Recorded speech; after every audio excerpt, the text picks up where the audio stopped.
أعوذ بالله من الشيطان الرجيم.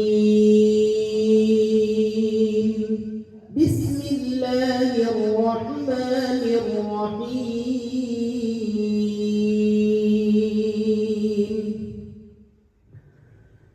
إن هذا القرآن يهدي للتي هي أقوم ويبشر المؤمنين الذين يعملون الصالحات أن لهم أجرا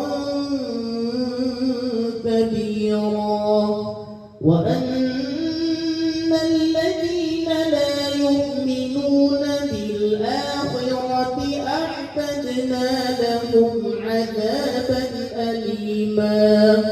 ويدعو الإنسان بالشر دعاءه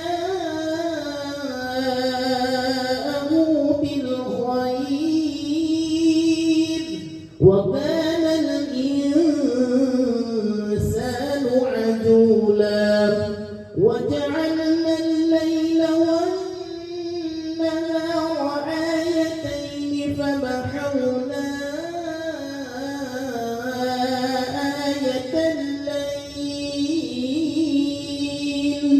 وجعلنا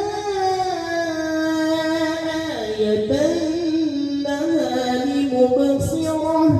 مبصرة لتبتغوا فضلا من ربكم ولتعلموا عدد السنين والحساب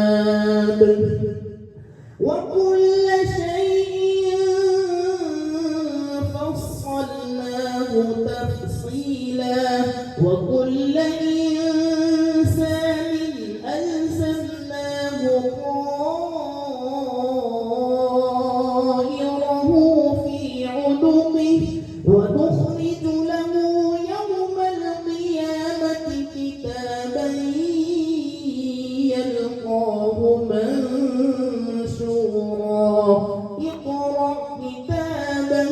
اقرأ كتابك كفى بنفسك اليوم عليك حسيبا.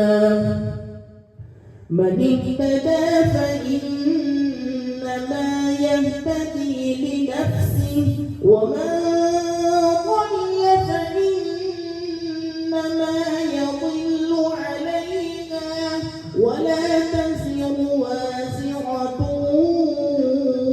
وزر أخرى وما كنا معذبين حتى نبعث رسولا. وإذا أردنا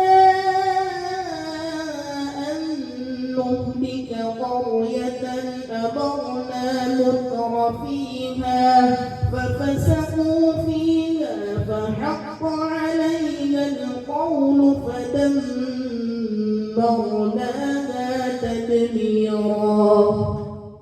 وكم أهلكنا من القرون من بعد نوح وكفى بربك بذنوب عباده خبيرا بصيرا.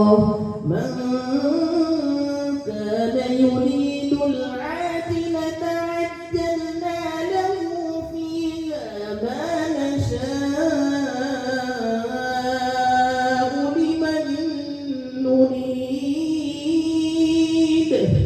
عجلنا له فيها ما نشاء لمن نريد ثم جعلنا له جهنم